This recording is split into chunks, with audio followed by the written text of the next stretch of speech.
اللہ تعالیٰ نے محمد رسول اللہ صلی اللہ علیہ وسلم کو پوری دنیا کے وسط میں اور بیچ میں پیدا کیا، نقشہ بدل دیا۔ آپ کے واپی میں کتنے علماء ہوں گے؟ تعداد مسلک مت جوڑیے، سب کو جوڑ لیجیے آپ، حنفی، شافعی، بریلوی، شیعہ، سنی، سب کو جوڑیے۔ کتنے عالم ہوں گے پورے بلساڑ میں؟ ضلع بلساڑ لگتا ہے، اب جوڑ لیجیے کتنے ہوں گے۔ 1.5 لاکھ۔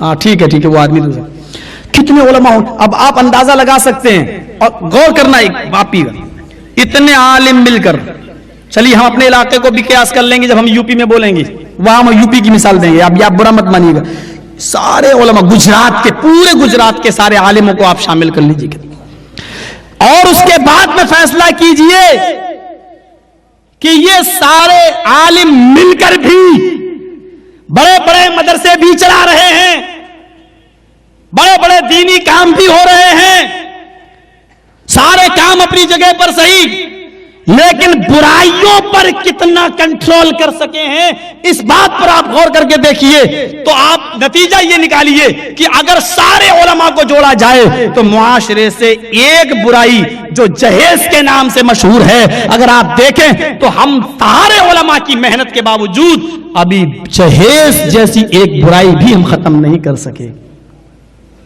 جہیز کی لعنت اپنے معاشرے سے ہم نہیں نکال سکے، ایک برائی ہم ختم نہیں کر سکے۔ اتنے علماء مل کر بھی تصور کیجئے جناب محمد رسول اللہ صلی اللہ علیہ وسلم کی ذات گرامی پر کہ آپ تنہے تنہا اور اکیلے، اور ایک برائی نہیں تھی، ہمارے یہاں ہزاروں برائیاں ہیں تو ایک برائی ہم ختم نہیں کر پا رہے ہیں، اور وہاں ہزاروں برائیاں تھیں۔ محمد رسول اللہ صلی اللہ علیہ وسلم نے کتنی محنت کی ہوگی کہ شراب کی نالیوں میں بہہ گئی، جوا چھوٹ گیا، حرام شادیاں روک دیں، 360 خانے کعبہ میں رکھے ہوئے بت کہ حضرت علی کے کاندھوں پر سوار ہو کر آپ گراتے جا رہے تھے اور کہتے جا رہے تھے، ایک ایک بت کو گراتے جاتے تھے اور کہتے جاتے تھے کہ جاء الحق وزهق الباطل ان الباطل كان زهوقا، حق آ گیا اور باطل مٹ گیا، اور باطل تو مٹنے ہی والا تھا۔ ایک ایک بت کو گراتے گئے، شرک کا خاتمہ ہو گیا۔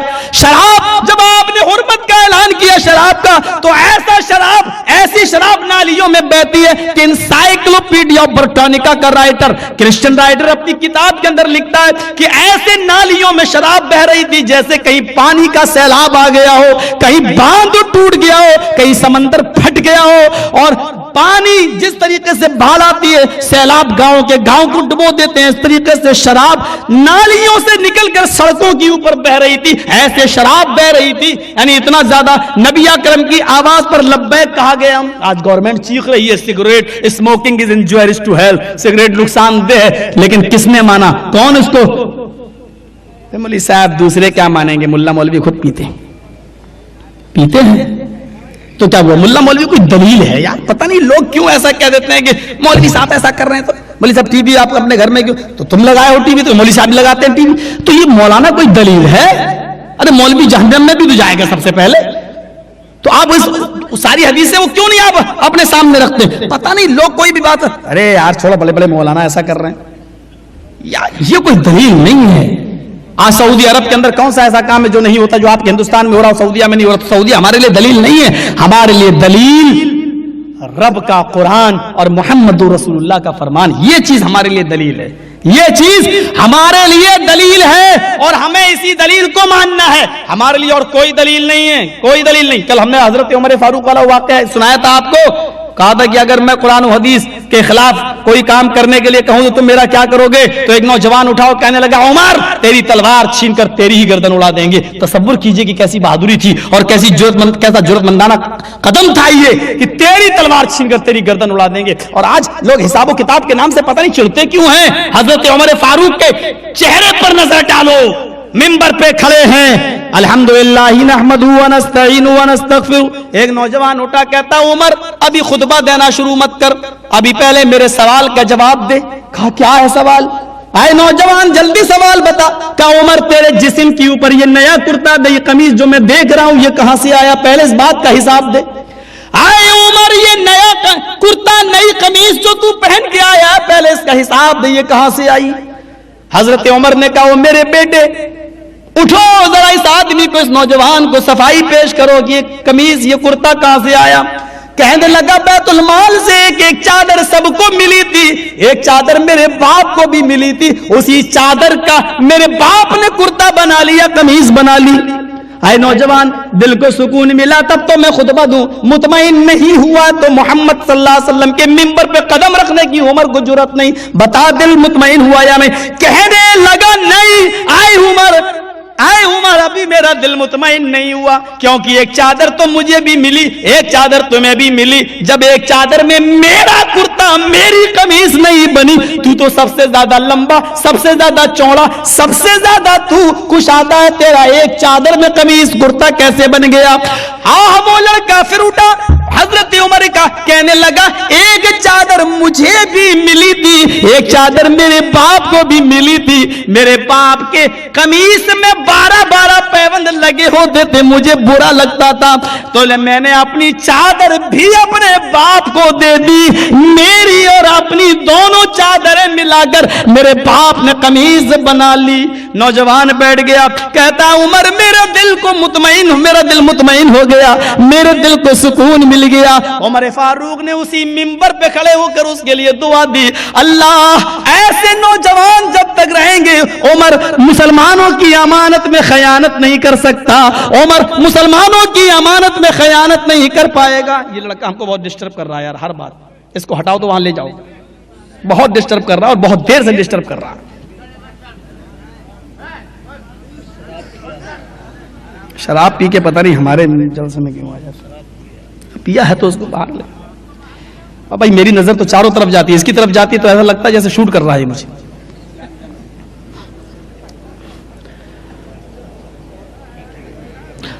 ہاں تو میں کہہ یہ رہا تھا کہ یہ تھا معاملہ۔ تصور کیجئے کہ حالات کس طریقے کے تھے عرب کی سرزمین پر، اس طریقے کے کام نہیں ہوتے تھے وہاں پر۔ امیر تھا تو وہ ذمہ دار تھا، اور ایک ایک چیز کی ذمہ داری، رات کی تاریکیوں میں گشت لگانا اور رات کی تاریکیوں میں سیر کرنا اور رات کی تاریکیوں میں جا جا کر غریبوں کا حال دیکھنا، یہ کوئی معمولی بات نہیں ہے، کوئی معمولی بات نہیں ہے میرے بھائیوں۔ خصائص علامہ سیوطی کی ایک مشہور کتاب ہے، اس کے اندر ایک واقعہ نقل کیا گیا حضرت عمر فاروق رضی اللہ تعالیٰ عنہ کے تعلق سے۔ رات میں نکلے گشت کرتے ہوئے تو ایک آدمی کو دیکھا کہ وہ باہر اپنی جھونپڑی کے باہر رو رہا ہے۔ پوچھا کہ کیا بات ہے؟ تو کہتا ہے چل جا، میری مصیبت جو مجھ پر گری ہے تو کیا جانے۔ حضرت عمر بیٹھ گئے، تسلی دینے لگے، بتاؤ تو بات کیا ہے؟ اس کو معلوم نہیں کہ میرے سامنے جو بیٹھا ہے وہ عمر ہے، معلوم نہیں کہ امیر المومنین ہے۔ کہا بات کیا ہے؟ کہا نہیں، جاؤ تم، جاؤ، میری مصیبت، بس مجھے سزا مل رہی، میں اپنے حق کسی اور کو نہیں دینا چاہتا ہوں، آپ جائیے۔ کہا میں نہیں جاؤں گا جب تک تو اپنی پریشانی نہیں بتائے گا، شیئر کرنا چاہتا ہوں میں اپنی پریشانی، تمہارے غم کو بتاؤ تو کیا ہے، اپنے ساتھ بانٹنا چاہتا ہوں تمہارا دکھ۔ کہا نہیں بانٹ سکتے ہو، میرے اوپر جو پہاڑ ٹوٹا ہے نہیں مدد کر سکتے ہو تم میری۔ کہا کیا بات ہے، بات تو کہو۔ کہنے لگا میں تمہیں جانتا تو نہیں ہوں، لیکن تمہاری ہمدردی دیکھ کر مجھے لگتا ہے کہ تم میرا یہ راز کسی کو ظاہر نہ کرو گے۔ کہا ٹھیک ہے بتاؤ کیا بات ہے۔ کہا کہ ایک بہادر سا ایک ہٹا گٹا نوجوان آدمی آتا ہے، ایک دن کے ناغے سے آتا ہے، مجھے کان پکڑ کے میری جھونپڑی سے مجھے باہر نکال دیتا ہے، اور اس کے بعد میں وہ میری خوبصورت بیوی کے ساتھ زنا کرتا ہے، زبردستی کرتا ہے، یہاں تک کہ وہ ایک دن کے ناغے سے آتا ہے اور میری بیوی کی عزت لوٹتا ہے، اور اس کا یہ معمول کئی دن سے برابر چلا آ رہا ہے۔ آج میں سوچ رہا ہوں کہ میں کیا کروں، سوچتا تو روزانہ ہوں لیکن میں کچھ کر نہیں سکتا کیونکہ وہ اتنا اٹا کٹا ہے کہ میں اس کو مار نہیں سکتا۔ حضرت عمر نے اس سے کہا یہ بتا اب وہ کب آئے گا؟ کہا کل کا دن چھوڑ کر وہ پرسوں آئے گا۔ کہا اس کا ٹائم کیا، آنے کا وقت کیا؟ کہا وہ لگ بھگ اسی وقت آتا ہے جس وقت میں آپ ہمارے پاس آئے ہیں۔ کہا دیکھو اس بات کو راز ہی میں رہنے دینا، کسی کو نہ کہنا، اور اپنی بیوی سے اتنا ضرور کہہ دینا کہ جب وہ شخص تمہارے پاس آئے تو اس سے یہ کہہ دینا کہ یہ چراغ جلا کر جو تم ہمارے ساتھ صحبت کرتے ہو، زنا کرتے ہو، یہ مجھے اچھا نہیں لگتا، چراغ بجھا دو اور اندھیرے میں یہ کام تم میرے ساتھ کرو، اور تمہاری بیوی کے پیار میں وہ آدمی وہی کرے گا جو تمہاری بیوی کہے گی، باقی کام میرے اوپر چھوڑ دو۔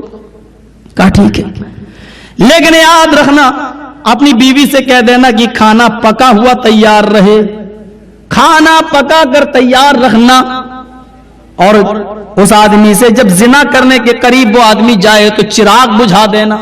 ٹھیک۔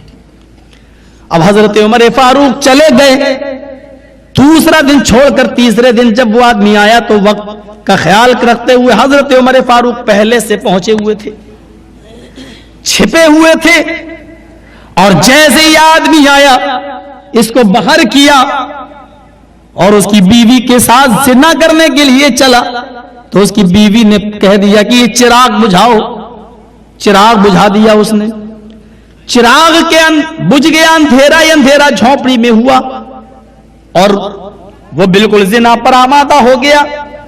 جیسے ہی حضرت عمر اندر گئے اور کہا کون ہے یہ آدمی جو اس عورت کے ساتھ زنا کر رہا ہے، یہ سمجھا کہ اس عورت کا شوہر چلا آیا کمرے کے اندر، یہ بولا ارے اتنی جلدی کیوں آ گئے ہو، کیا بات ہے، ابھی میرا کام پورا نہیں ہوا، تم کہاں چلے آئے ہو، چلو جاؤ باہر جاؤ۔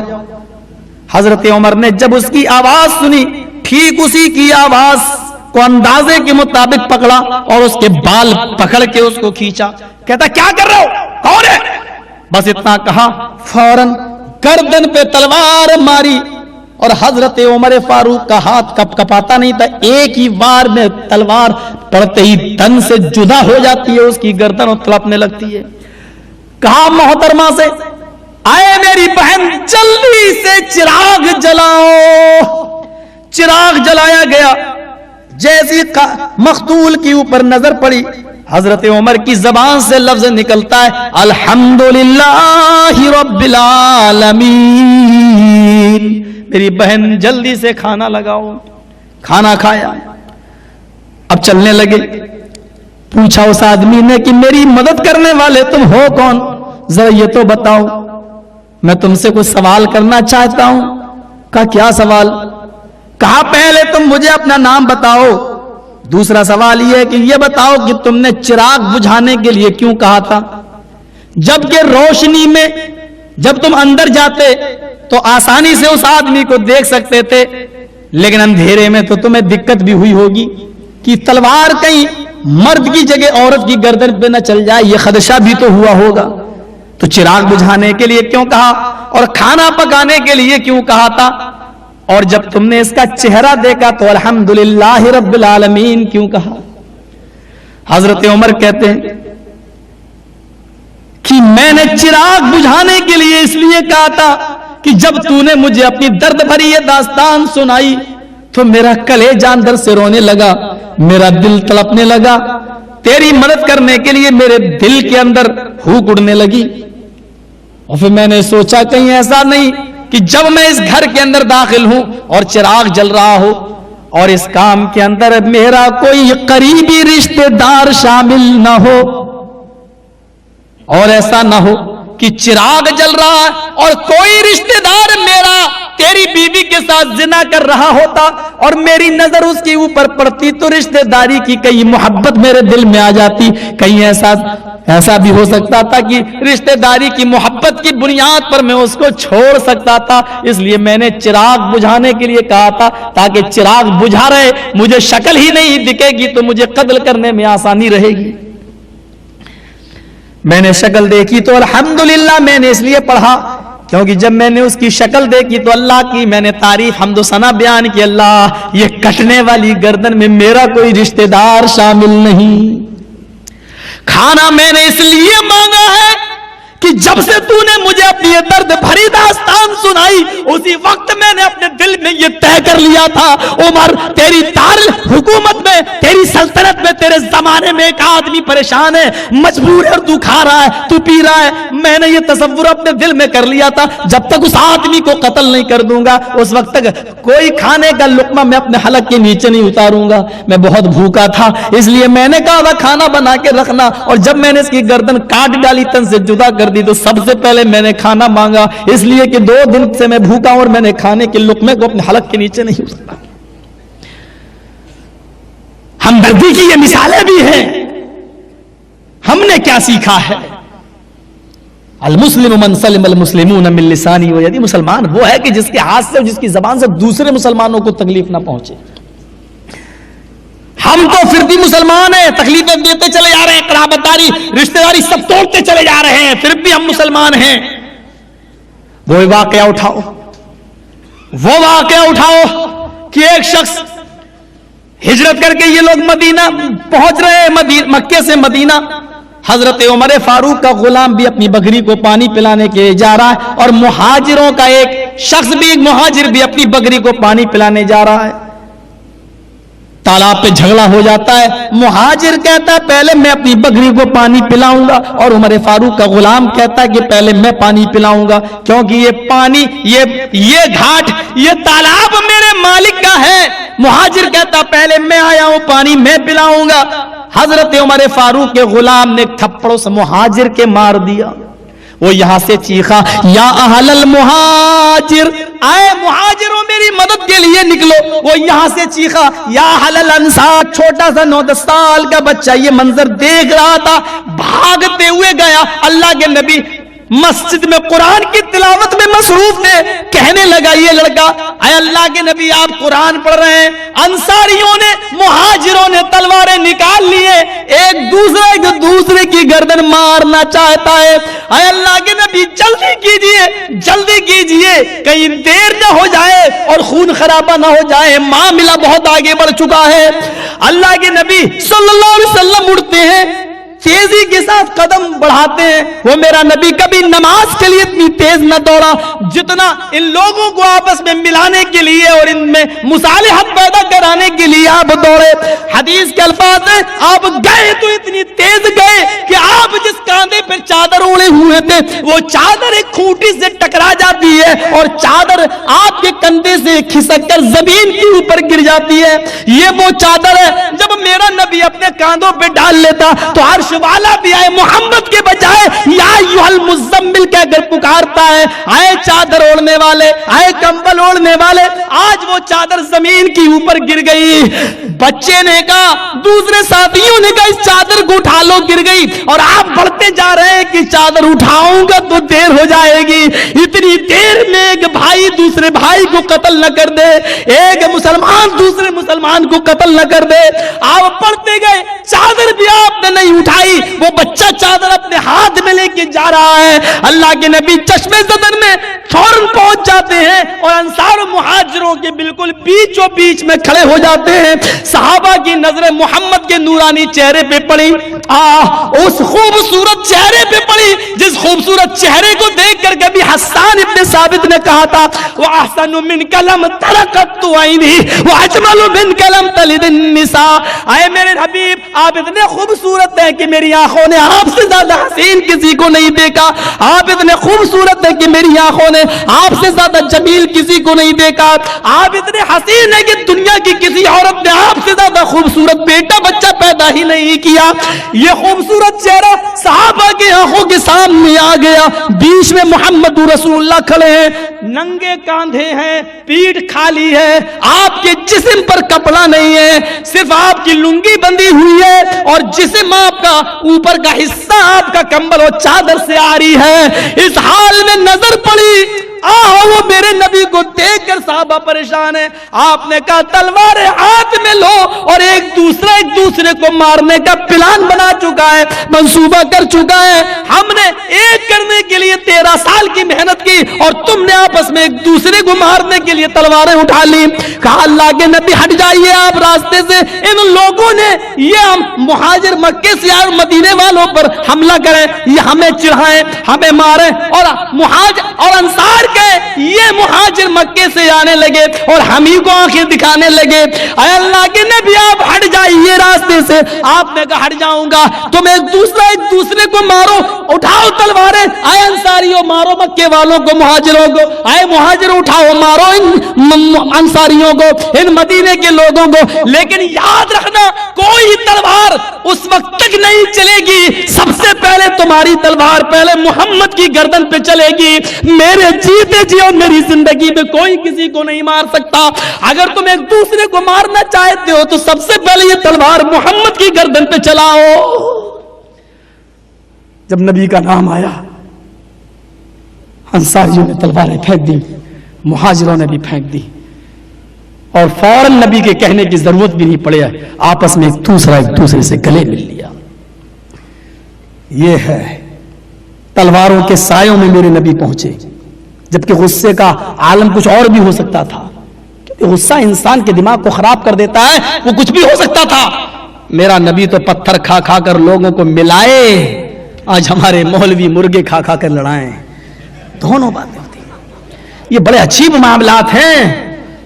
میرا نبی تو لوگوں کو پتھر کھا کھا کر تلواریں اور اپنے آپ کو تلواروں کے سایوں میں پیش کر کے لوگوں کو ملائے، اور ہمارے مولوی ہائے ہائے جلسوں کا حال بھی اللہ رحم کرے۔ آپ نے تو یہ عزت ہوتی ہے، ہر آدمی چاہتا ہے عزت ہو۔ آپ ذرا بہار بنگال میں جائیے اور آپ دیکھیے، اگر اچھا کھانا آپ نے نہیں دیا مولوی کو تقریر میں، جلسے میں، تو آئندہ سال آپ اس سے ڈیٹ لے کے دیکھ لیجیے، دلیل دے گا مہمانوں کی عزت کرنا تم کو نہیں آتی۔ اللہ کے نبی نے فرمایا مہمان کی عزت کرو، مہمان کو سب دلیل دے گا وہ قرآن حدیث سے۔ پکا کے دیکھ لیجیے آپ، اور ایک دن کھلا دیجیے آپ، کھلاتے ہی ہو مرغ، مسلم، بریانی سب رکھ دو آئٹم، پھر دیکھیے مولوی کی دعائیں، جتنے لمبے آئٹم ہوں گے اتنی لمبی دعائیں ہوں گی۔ بسم اللہ کہہ کے شروع، ہاں کھاتا جائے گا الحمدللہ، بیچ بیچ میں بھی کہے گا الحمدللہ، اللہ پکانے والی کو جنت دے، کتنا لذیذ کھانا بنایا الحمدللہ۔ اور ایک دن آپ ایک بھی گوشت کی بوٹی مت رکھیے، سرسوں کا ساگ، پالک، میتھی، یہ سب اٹھا کے رکھ دیجئے، اور اس کے بعد میں دیکھیے مولوی کا آدھا پیٹ تو کھانا دیکھتے ہی بھر جائے گا، اب رہ گیا آدھا پیٹ، تو کہے گا ہر لقمہ کھاتے ہوئے اب اس کے منہ سے الحمدللہ نہیں نکلے گی، دل میں اندر ہی اندر نکلے گی انا للہ انا للہ۔ یہ کون سا کھانا دے رہی انا للہ؟ یہ حالات ہم نے قسم خدا کی میرے پرکھے ہوئے حالات ہیں، اس لیے میں بتا رہا ہوں۔ بہار کی سرزمین پر میں نے دیکھا آدمی بیچارے مانگ کہتے رہے مولوی صاحب ٹائم دے دو دے دو، ایک آدمی سے، اور اس نے اسی بات پر بضد تھا، جبکہ اس موقع پر گوشت وہاں نہیں ہو سکتا تھا، کیونکہ حالات تھوڑا ہندو مسلمانوں کے درمیان کچھ کشیدہ ہو گئے تھے، وہاں نہیں ہو سکتا تھا گوشت، کسی چیز کا گوشت نہیں ہو سکتا تھا، اور اس دن اس نے بضد نہیں میں نہیں دے سکتا، تم نے پہلے مجھے بہت جو ہے میرے ساتھ میری مہمان نوازی آپ نے اچھی طریقے سے نہیں کی ہے۔ آج بھی ایک دو مولوی ایسے ہیں جن کی تقریر کی فیس کے علاوہ کھانے کی فیس یہ ہے کہ 2 کلو منگور مچھلی ہونی چاہیے میرے ساتھ، وہ بھی فرائی شوربے والی نہیں۔ پتہ نہیں ان لوگوں کے پیٹ ہے یا انڈیا گیٹ، اللہ بہتر جانے گی کیا کرتے ہیں جب تک یہ کھلاؤ گے نہیں وہ بول نہیں پاتے ہیں۔ ابھی حالات اس طریقے کے تنگ کر دیے، مولوی ہے ایسا، میں نام نہیں لوں گا، بڑی مبارک ہستی ہے وہ، اور بڑی بحثیں ہوتی ہیں میری بہار میں، اس کے ساتھ بڑی ٹکروں کا زمانہ بہت، جس نے مجھے ماں کی گالی دی ہے، نام سمجھ گئے ہوں گے آپ، کیسٹیں سنی ہوئی ہوں گی، اس نے مجھ کو کہا تقریر کے درمیان، تقریر کے اندر کہا اللہ جانے اس جرجسوا کو جرجسوا کی ماں نے کس راستے سے پیدا کیا، کیسٹ ہے اس کی ہمارے پاس۔ یہ مولویوں کے الفاظ ہیں، مولویوں کے۔ میرے بھائیوں، میں کہنا یہ چاہتا تھا آپ سے کہ اللہ کے نبی صلی اللہ علیہ وسلم ساری انسانیت کے لیے آئے، اور جتنی ہمدردی اور جتنی انسانیت کا درس نبی اکرم نے دیا، کوئی بھی میدان ہو، شادی کا معاملہ ہو، یتیموں کے ساتھ حسن سلوک کا معاملہ ہو، بیواؤں کے ساتھ حسن سلوک کا معاملہ ہو، پڑوسیوں کے ساتھ حسن سلوک کا معاملہ ہو، جانوروں کے ساتھ حسن سلوک کا معاملہ ہو، کائنات کا کوئی بھی ڈپارٹمنٹ ہو، محمد رسول اللہ کی سیرت کہیں خالی نظر نہیں آئے گی۔ آپ دیکھیے محمد کا نام اگیان ہیتو کرت محمدان دی کارم ناشم، محمد آتے ہی سارے اندھیرے کو ناش کر دیں گے، محمد کے آتے ہی سارا اندھیرا مٹ جائے گا، سارے اندھیرے کا محمد رسول اللہ صلی اللہ علیہ وسلم ناش کر دیں گے، سارا اندھیرا ختم ہو جائے گا۔ اب آئیے محمد اور اب احمد کا نام، احمد کا نام بھی وید میں ایک جگہ آیا ہے، احمد پتشپری میدھا مرتس جگرب اہم سوریواجنی۔ احمد نے کہا، اللہ کے رسول کا نام ہے، احمد نے کہا، احمد پتشپری میدھا مرتس جگرب، احمد نے کہا، کیا کہا؟ میں اپنے رب سے، احمد نے اپنے رب سے کہا کہ میں نے سب سے پہلے قربانی دی اور میں سورج کی طرح ہو رہا ہوں، میں نے سب سے پہلے قربانی دی اور میں سورج کی طرح ہو رہا ہوں. سورج کی طرح کا مطلب یہ ہے کہ جس طرح سورج نکلتا ہے اس کی نظر میں ہندو مسلم سکھ عیسائی کچھ نہیں, وہ سب کے گھروں کی اپنی گرمی سے سب کو فائدہ پہنچاتا ہے. اسی طریقے سے میں سورج کی طرح, یعنی میں جو تعلیم لے کے جا رہا ہوں وہ تعلیم ساری انسانیت کے لیے لے کے جا رہا ہوں, میں سب کے لیے لے کے جا رہا ہوں. میں ہر گھر میں جیوتی جلانے کے لیے, اسلام کا پرچار کرنے کے لیے اسلام کی دعوت لے کر جا رہا ہوں. میں سورج کی طرح ہو رہا ہوں. پھر اس راستے میں جو حالات آئے نبی اکرم صلی اللہ علیہ وسلم کے سامنے, وہ آپ اندازہ لگا سکتے ہیں کہ کیسے کیسے حالات آئے, کیسے کیسے کہ آپ نے جب دعوت و تبلیغ شروع کی, حضرت فاطمہ کی عمر 4 سال کی ہے, 4 سال کی. زاد المعاد میں علامہ ابن قیم نے 5 سال بھی نقل کیا ہے. حضرت فاطمہ کی عمر ہے 5 سال کی, 5 سال کی, اور چھوٹی سی بچی ہے. اور کسی نے کہا کہ تیرے باپ کو اے فاطمہ مکے کی اوقاس کے بازار میں اتنا مارا ہے کافروں نے, اتنا مارا ہے کہ تیرا باپ مکے کی اوقاس بازار کے اندر بے ہوش پڑا ہوا ہے. حضرت فاطمہ نے جب یہ سنا کہ میرے باپ کو اتنا مارا, 5 سال کی بچی ہے, دوڑتی ہوئی جاتی ہیں, دوڑتی ہوئی. میری مائیں, میری بہنیں اگر ان کے کانوں میں آواز جا رہی ہے تو ذرا اس واقعے کو غور سے سنیں. 5 سال کی بچی دوڑتی ہوئی گئی اور اپنے باپ کو اوقاس بازار کے اندر دیکھا کہ وہ واقعی بے ہوش ہے, پیشانی پھٹی پڑی ہے, خون پیشانی پر جم گیا ہے. حضرت فاطمہ نے اپنی اوڑھنی اتاری اور اپنی اوڑھنی سے اپنے باپ کے خون کو صاف کرتی جا رہی ہے, اپنے باپ کے خون کو. میری ماں غور کریں, 5 سال کی بچی نے اپنے سر کی اوڑھنی اتاری, حالانکہ ابھی پردہ فرض نہیں ہوا تھا, اور 5 سال کی بچی کیا جانے کی پردہ کیا ہے, لیکن پھر بھی اپنے سر کی اوڑھنی اتار رہی ہے. یعنی اس حال میں کہ پردہ فرض نہیں, پھر بھی شرم و حیا کا عالم یہ ہے کہ 5 سال کی پھر بھی اوڑھنی. میری بہنوں, میری ماں, تمہاری عمر تو 18 اور 20 این جوانی کے عالم میں ہو تم, اور اس کے باوجود سروں پہ روپٹا رکھنا, سروں پہ اوڑھنی اوڑھنا تم معیوب سمجھتی ہو. کہتی ہو یہ آج کے موجودہ دور کے فیشن کے خلاف ہے, اور کاندھوں پہ روپٹا ڈال کے سر کے بال کھول کے چلتی ہو. کیا تم نے سفر معراج میں نبی کا وہ واقعہ نہ سنا کہ جب اللہ کے نبی کو معراج ہوئی اور آپ کو جہنم کا ایک نقشہ دکھائی دیا, تو اس میں آپ نے کچھ عورتوں کو اس حال میں بھی دیکھا کہ کچھ عورتوں کو سروں کے بال کے لٹکا دیا گیا ہے, اور ان کے ہاتھ پیچھے سے باندھ دیے گئے ہیں, اور ان کے دونوں سینوں میں, ان کے دونوں پستانوں میں تکوے ڈال دیے گئے ہیں. تکوے سلائی داخل کرتی گئی اور وہ چیخ رہی ہے, ہاتھ پیچھے سے بندے ہیں, بال درخت کے اوپر لٹکے ہوئے ہیں, بالوں کے بل لٹکی ہوئی ہے, اور سینوں میں پستانوں میں ہنسیے تکوے ڈال دیے گئے, سلائیاں ڈال دی گئی ہیں. پوچھا من ہؤلاء یا جبرائیل, اے جبرائیل یہ کون عورتیں؟ فرمایا جبرائیل نے, اے اللہ کے نبی یہ وہ عورتیں جو دنیا کے اندر اپنے بالوں کو غیر مردوں سے چھپایا نہ کرتی تھی, اپنے بالوں کو غیر مردوں کے سامنے ظاہر کرتی تھی, ان کو دکھاتی تھی. ان کے بالوں کے فتنے سے نوجوان فتنے میں پڑ جایا کرتے تھے. اور یہ وہ لڑکیاں ہیں کہ جو اتنے چست اور اتنے ٹائٹ کپڑے پہنتی تھی کہ کپڑا پہننے کے باوجود ان کے سینے کا, ان کے پستانوں کا نشیب و فراز نمایاں ہوتا تھا, نظر آتا تھا. آج ان کو وہی سزا دی جا رہی ہے, آج اس کو اسی کی حیثیت سے سزا دی جا رہی ہے. یہ وہ عورتیں ہیں. میرے پیاری ماں اور بہنوں, اس واقعے سے ذرا عبرت حاصل کرو, اس واقعے سے ذرا عبرت پکڑو. حضرت فاطمہ اوڑھنی اتارتی ہیں, کم سے کم 5 سال کی بچی کے تماچا کھانے سے بچو کہ 5 سال کی بچی اور اوڑھنی اوڑھے ہوئے ہے, اور اپنے سر کی اوڑھنی اتار کر اپنے ابو کے چہرے کو صاف کرتی جا رہی ہے, اور روتے ہوئے کہتی ہے, اے مکے کے کافر ہو, تم نے میرے اس باپ کو مارا ہے جس نے آج تک کبھی جھوٹ نہیں بولا, تم نے میرے اس باپ کو مارا ہے جس نے آج تک کسی کو تکلیف نہیں پہنچائی, تم نے میرے اس باپ کو مارا ہے جس نے آج تک کبھی کسی کی امانت میں خیانت نہیں کی, تم نے میرے اس باپ کو مارا جس نے آج تک کبھی کسی کو گالی نہیں دی.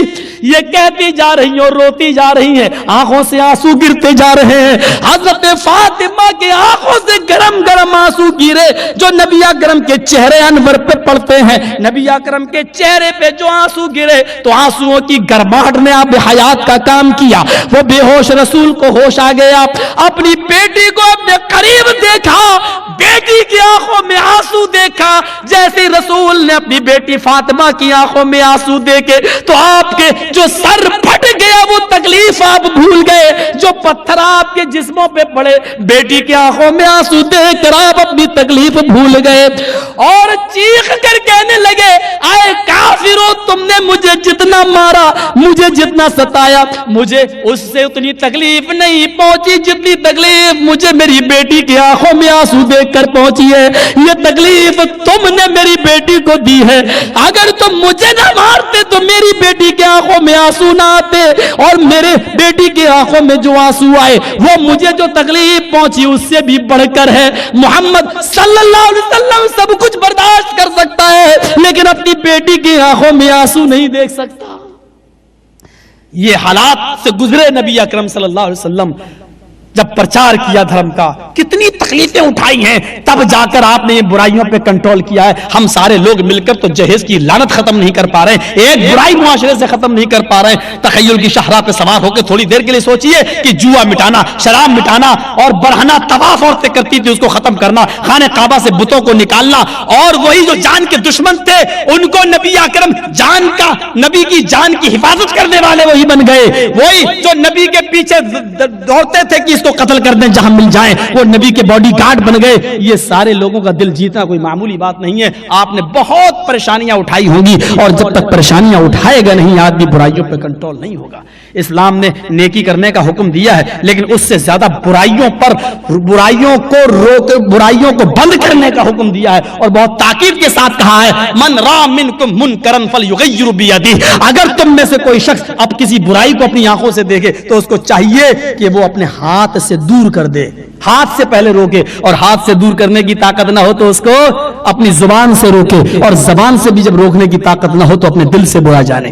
چلیے, ایک آدمی 150 آدمی کی بارات لا رہا ہے, ہم زبان سے کہیں گے فتنہ ہوگا, لوگ کہیں چل یہ کیا مطلب مکررہ کرنے دے, تو کون ہوتا ہے؟ زبان سے اگر ہم ہاتھ سے روکتے ہیں تو فتنہ, زبان سے کہتے ہیں تو فتنہ, تو کم سے کم تیسرا ہی درجہ ہے ایمان کا, وہی اپنا لو. دل سے برا جانو, اور دل سے برا جاننے کا مطلب یہ ہے کہ کم سے کم تم تو شریک مت ہو اس میں.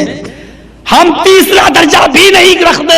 ذالک اضعف الایمان, یہ سب سے کمزور ایمان ہے, لیکن سب سے کمزور ایمان بھی آج ہمارے پاس نہیں ہے. وہ تیسرا ایمان کا تھرڈ گریڈ کا وہ ایمان بھی آج ہمارے پاس نہیں ہے, اور پھر بھی ہم دعویٰ ہے کہ ہم محب رسول ہیں, ہم اللہ کے رسول سے محبت کے دعوے دار ہیں. تصور کیجئے کہ ہم کہہ دینا بہت آسان ہے, بہت آسان ہے کہہ دینا.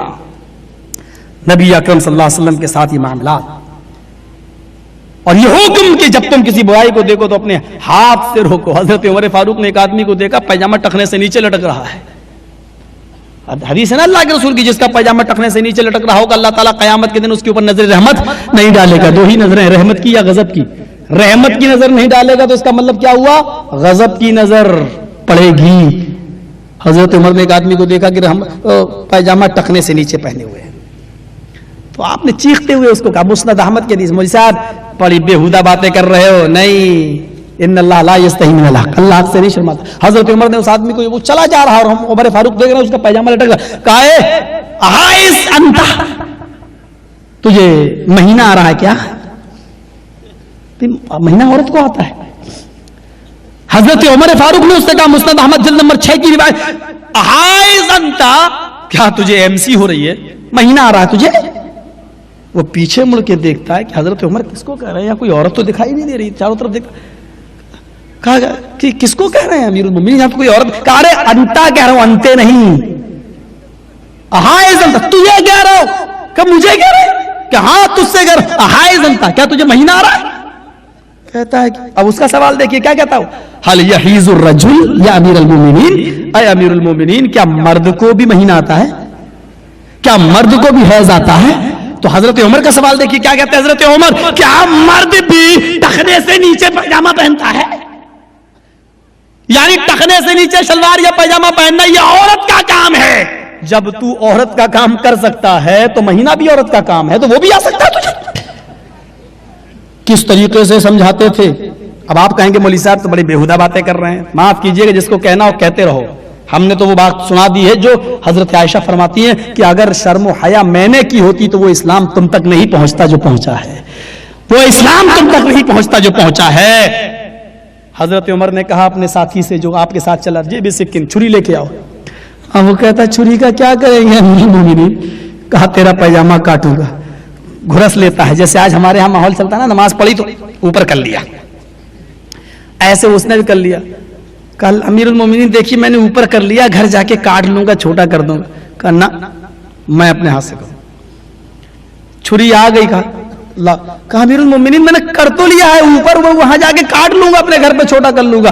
کہا یہ تم کہہ رہے ہو، اللہ کے رسول نے فرمایا کہ جب تم کسی برائی کو دیکھو تو پہلے تم اپنے ہاتھ سے دور کرو۔ میرے اندر طاقت ہے اپنے ہاتھ سے دور کرنے کی، اس لیے کہ میں امیر ہوں اور میں اپنے ہاتھ سے دور کر کے ثواب میں لینا چاہتا ہوں، ورنہ میری گرفت ہو جائے گی۔ پکڑا اور کاٹ دیا گھڑنے سے نیچے، چھوٹا کہ جا اب کر لینا، صحیح جا کے کر۔ امیر المومنین نہیں بخشتے تھے کسی، ان کی نظر میں سب سے ہلکی سزا یہ ہوتی تھی کہ کسی کو بس قتل کر دیا جائے، قتل۔ اور شمائل ترمذی کی روایت ہے، کچھ کلام ہے اس روایت میں کہ اللہ کے رسول نے کبھی کہا تھا حضرت عمر سے، عمر تم تلوار نکالنے میں بہت جلدی کرتے ہو، اتنی جلدی مت کیا کرو۔ کہا کیوں؟ اللہ کے رسول کوئی ناجائز چیز ہم سے دیکھی نہیں جاتی۔ فرمایا عمر جب تم میان سے تلوار اپنے ہاتھ میں نکال لیتے ہو تو محمد آسمان کی پیشانی پہ پسینہ دیکھ لیتا ہے، صلی اللہ علیہ وسلم۔ تصور کیجئے حضرت عمر فاروق کا معاملہ کیا معاملہ تھا۔ واقعات پڑھیے حضرت عمر فاروق کے تو دہل جاتا ہے انسان۔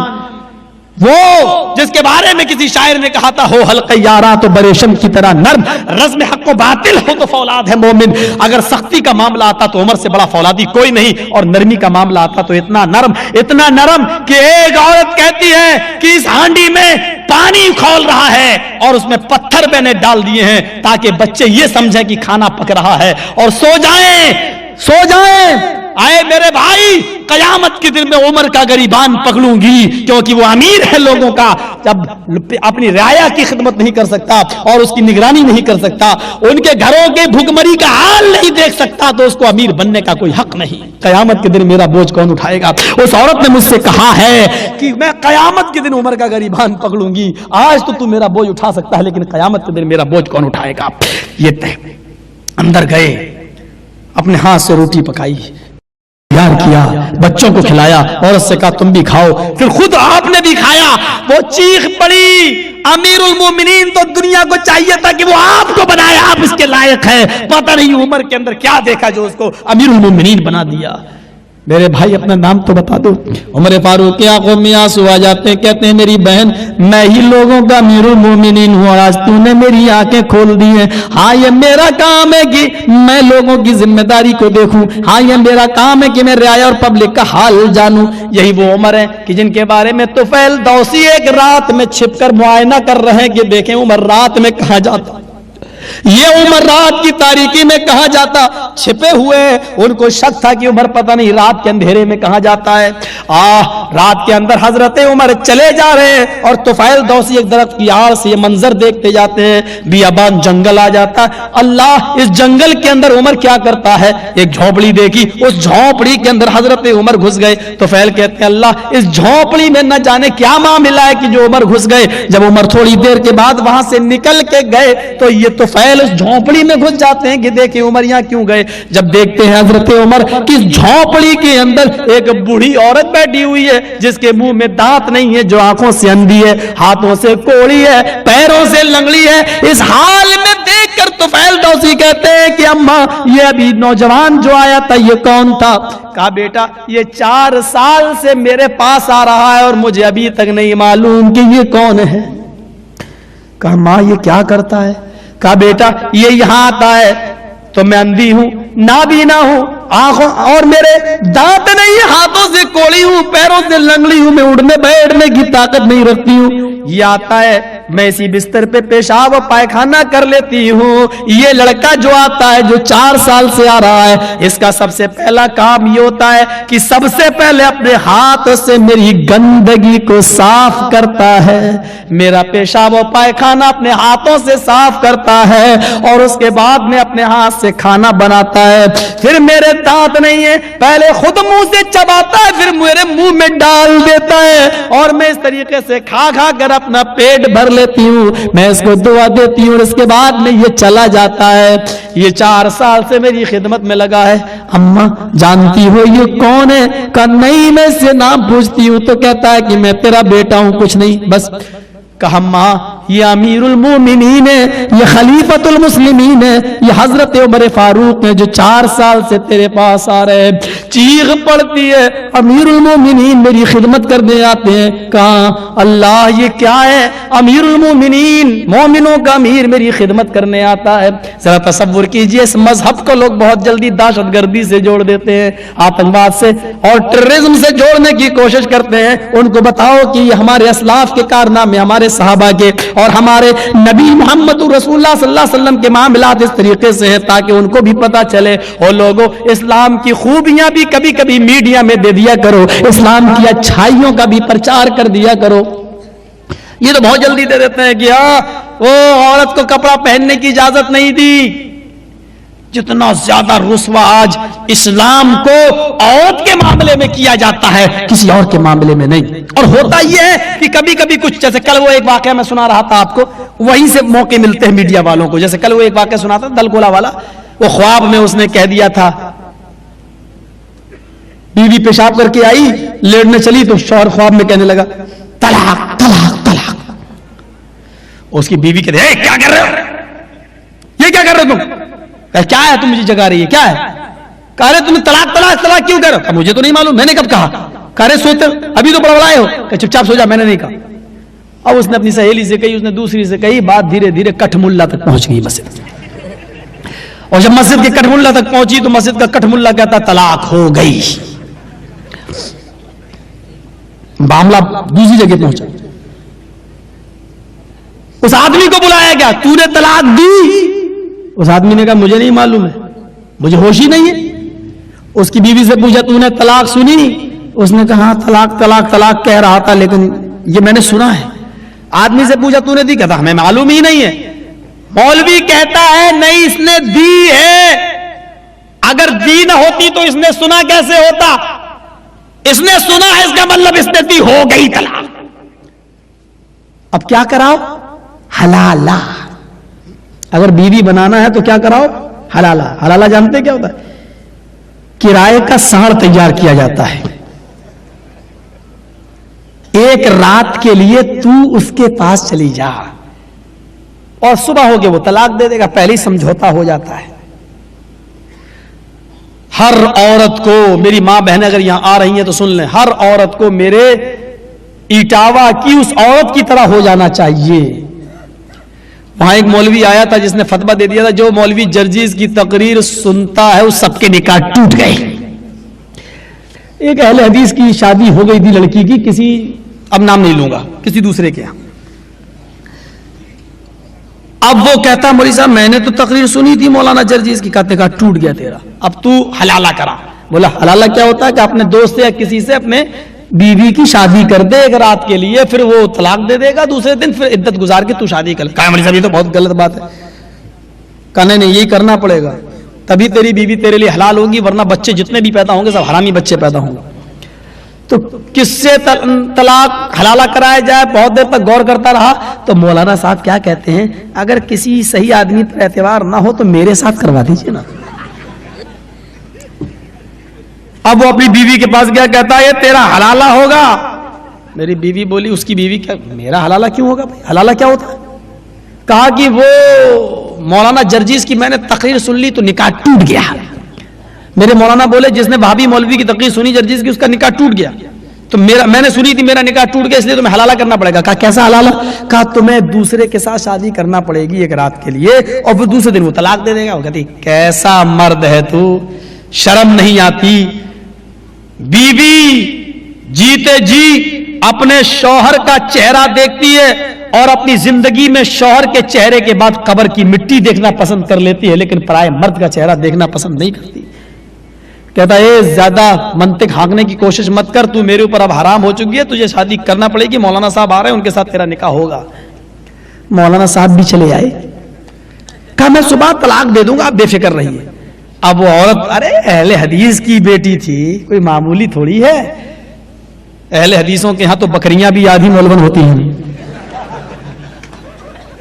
کہتی ہے مولانا صاحب آپ کے ساتھ نکاح تو میں کر لوں گی، لیکن ایک بات بتائیے کہ آپ نے تقریر میں کیا کہا تھا، میرا نکاح کیوں ٹوٹا یہ بتائیے آپ. کہا کہ وہ ہے جو کسی اہل حدیث مولوی کی جس کی تقریر جو سن لیتا ہے اس کا نکاح ٹوٹ جاتا ہے. کہا مولوی صاحب ایک بات بتائیے کہ نکاح تقریر کس نے سنی؟ کہا کہ تیرے شوہر نے. تو کہا پھر نکاح میرا کیوں ٹوٹا؟ جس نے سنی اس کا ہی تو نکاح ٹوٹا، میں تو اپنے گھر میں تھی، میرا نکاح تو نہیں ٹوٹا ہے. مجھے آپ کیوں بھیج رہے ہیں دوسرے کے پاس، یا میرے ساتھ آپ کیوں حلالہ کرنا چاہتے ہیں؟ کہا نہیں بھائی نکاح میں تو تم ہی بندی ہو. کہا بندی میں ہوں، لیکن جس نے تقریر سنی اس کا نکاح نہ ٹوٹا، میں نے تو نہیں سنی تھی، میں تو گھر پہ تھی، مجھے تو اجازت ہی نہیں تھی گھر سے باہر نکلنے کی. کہا نہیں تو حلالہ تم ہی کرنا پڑے گا. کہا سنو، شوہر سے کہا تقریر کس نے سنی؟ بولا میں نے. غلطی کس کی تھی؟ بولا میری. کہا نکاح کس کا ٹوٹا؟ بولا میرا. کہا تو ہی حلالہ کر، میں نہیں جاؤں گی حلالہ کرانے. برجستہ بولی تو ہی حلالہ کر، میں نہیں جاؤں گی حلالہ کرنے. نکاح تقریر تو سن رہا ہے، غلطی تو کر رہا ہے، نکاح تیرا ٹوٹ رہا ہے، تو میں کیوں حلالہ کراؤں؟ تو جا حلالہ کرا. کہتی میں کس سے کروں؟ وہ کہتی ہے اسی مولوی سے کر لے، میرا کرا رہا ہے تو اس کے ساتھ. ہر میری ماں اور بہن کو میں کسی پر کچھ نہیں کہہ رہا ہوں، لیکن میری ماؤں کو، میری بہنوں کو، میری بیٹیوں کو اس طریقے سے ان کی عزت و ناموس کو تار تار نہ کرو. تمہیں نہیں معلوم کہ ایک عورت جیتے جی زندگی میں اپنے شوہر کے بعد قبر کی مٹی دیکھنا پسند کرتی ہے، قبر کا چہرہ اور قبر کے آغوش میں جانا پسند کرتی ہے، پرائے مرد کا چہرہ دیکھنا نہیں. کم سے کم للہ میں تمہیں اللہ کا واسطہ دیتا ہوں، کم سے کم ان ماؤں اور ان بہنوں بیٹیوں کی عزت و عصمتوں سے کھیل کر تو میڈیا والوں کو موقع مت دو کہ اسلام کے اندر عورت کو اتنا رسوا کیا گیا ہے، ان کی عزت کے ساتھ اس طرح کھلواڑ کیا گیا ہے. اتنا میڈیا والوں کو موقع مت دو. اسلام کے گائیڈ محمد رسول اللہ نے عورت کو بہت بڑا مقام دیا ہے، عورت کو بہت بڑا درجہ دیا ہے. ہندو دھرم کے اندر عورت کو برائی کی جڑ کہا گیا ہے. ہندو دھرم کے اندر کہا گیا ہے کہ آشو کو ہیوتی ہی نے جنت سے نکلوایا. جب بھی دنیا میں کوئی گناہ کوئی مرد کرتا ہے تو اس کا پہلا گناہ، پہلا اس کا عذاب عورت کو پڑتا ہے، اس لیے کہ حوا ہی نے آدم سے وہ پھل کھلوایا تھا جس کو منع کیا تھا، لہذا عورت تمام برائیوں کی جڑ ہے. اور بائبل میں عیسائیوں کی کتاب میں لکھا ہے کہ عورت پریشانی اٹھانے کے لیے پیدا ہوئی ہے، لہذا جب عورت کی ولادت کا وقت آئے اور اس کا بچہ نارمل نہ ہو، ڈیلیوری نارمل نہ ہو اور آپریشن کا وقت آئے تو اس کو سن نہیں کرنا چاہیے، اس کو بے ہوش نہیں کرنا چاہیے، بلکہ حالت ہوش میں اس کا آپریشن کرنا چاہیے، کیونکہ عورت تکلیف اٹھانے کے لیے پیدا ہوئی ہے. یہ ہے کہ عورت ہی نے آدم سے ظلم کروایا تھا حوا نے، اور آدم کو جنت سے نکلوایا، یہ بائبل کہہ رہی ہے. لیکن اسلام کے گائیڈ کو اٹھاؤ اور اسلام کی تعلیم کو اٹھاؤ. حضرت آدم کو معلوم ہے کہ بیوی نے بھی کہہ دیا تھا ہاں چلو یہ ہمارا ہمدرد نظر آتا کھا لیتے ہیں، کیا ہے. حوا نے کہا تھا ٹھیک ہے، لیکن جب وہ پھل کھایا دونوں کے کپڑے جنتی لباس اتر گیا اور بھیج دیا گیا. حضرت آدم سری لنکا میں اور حضرت حوا جدہ میں، لیکن آدم علیہ السلام نے جب دعا مانگی تو یہ نہیں کہا تھا کہ اے اللہ میرا قصور نہیں ہے، مجھے تو میری بیوی وہاں تک لے گئی ہے، یہ نہیں کہا تھا. اسلام نے عورت کو یہ مقام دیا کہ آدم کی دعا میں یہ لفظ ہے ربنا ظلمنا انفسنا وان لم تغفر لنا وترحمنا لنكونن من الخاسرین. اے ہمارے رب ہم دونوں نے اپنے نفس کے اوپر ظلم کیا ہے، ہم دونوں نے یہ ظلم کیا ہے. ظلمنا انفسنا وان لم تغفر لنا، اور اگر تو نے ہم دونوں کی مغفرت نہ کی، وترحمنا، اور ہم دونوں پر رحم نہ کیا، لنكونن من الخاسرین، تو ہم نقصان اٹھانے والوں میں سے ہو جائیں گے، ہم گھاٹا اٹھانے والوں میں سے ہو جائیں گے. حضرت آدم علیہ الصلوۃ والسلام نے اپنی بیوی کا نام نہیں لیا، اور اسلام نے یہ نہیں کہا کہ جب بھی مرد کوئی گناہ کرتا ہے تو اس کا پہلا عذاب عورت کو پڑتا ہے، اسلام نے نہیں کہا. اس کے باوجود اسلام نے عورت کو حیثیت دی.